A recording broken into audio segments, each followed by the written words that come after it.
These two young men, they've never had chicken fried steak. They don't eat their well, they don't eat their steak rare. They've never been on a bulldozer, but they're going to try and get AJ Foyt back to the top in IndyCar this year. Carlos Munoz, Conor Daly. He has a head start on you, kid, because he's driven for me. He knows him. What's the first thing you've noticed that maybe is not your normal typical Conor about AJ Foyt? The way he pronounces your name, Munoz, or what he eats, or what in particular has struck you so far? It's hard to understand him. It's hard to understand him. He might say that about you. Maybe, yeah. I have to repeat it like twice because he can't understand me neither what I'm saying.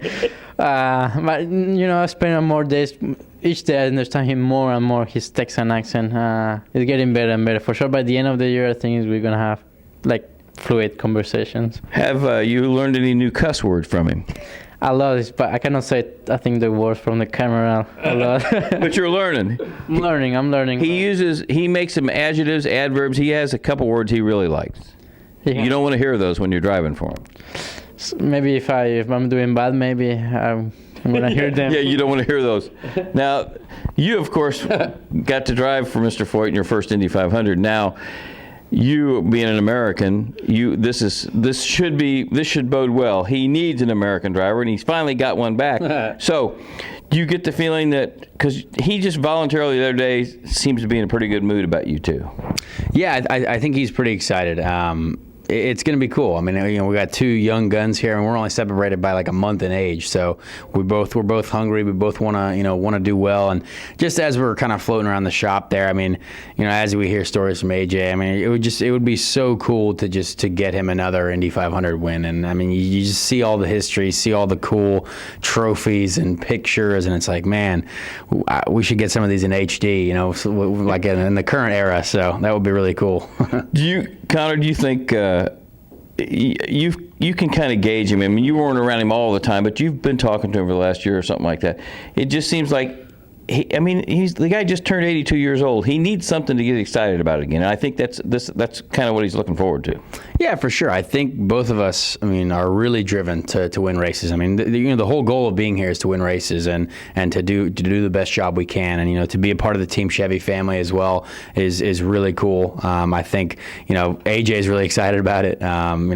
Both of us are really excited about it. We've been chasing Chevrolets for a couple of years, so it's cool to be hopefully on the other side of the fence. I'm sure all manufacturers are doing their homework, but we hope that Chevy still has the advantage. Kid, when you've won races, and the thing of it is that we were talking earlier to Pagano. Well, there's something about road race guys catching on to ovals. Nigel Mansell did it. Emerson Fittipaldi did it. They didn't have any experience on ovals. You didn't have any experience. You were a road racer when you came here. Yeah. What do you think it is? Why have you caught on to ovals so well? It's always, people ask me that question. It's been so hard to say why it's making it so special. Since the first time I went in Indy Lights in Fontana in the test, I was the fastest on that test. My first 500 Indy Lights in the Indianapolis was second place. I don't know, second places all the time. I just wanted to win it. But it also helped a lot this couple of years to be in a really strong team. It was already a good car. It makes your life easier. Your teammates, you learn a lot from your teammates. Hopefully we can work really well with Conor in the Indy 500 by having good teammates. You learn faster in the race. Even you can learn a lot. I remember 13, almost all my race I was behind Tony, and I learned a lot about him, about the timing he did for passing and everything. So if you're a clever driver, I think it's much easier to understand how to run in the 500. The other thing is when I was talking to Foyt as your unofficial PR man over the winter, trying to get you a job, I said, if you look at Conor, every time he got to the front of the race last year, he stayed there. And you even pulled away from Castroneves, I think, at the U.S. Grand Prix when you were leading.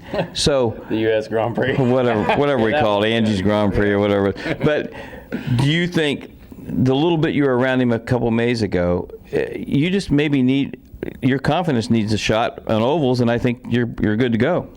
Yeah, I think so. I mean, honestly, there's been a lot of stuff on ovals where, yeah, those haven't been my best races, but at Texas we drove from last to second the first stint, and then we had something that I've never experienced before. So it's just a matter of learning. I still only have 60 laps at Texas total, so it's one of those things that at the Speedway, I mean, he's finished in the top 4 3 times. So I hope to learn from him. I'm very curious to see data, and as soon as we get out there, just to try and learn. And I think with AJ as well, and all the experience that we have in the team, it should be useful. So I'm excited really for the ovals. I know they haven't been my best races, but it's all set up, and Carlos knows, everybody.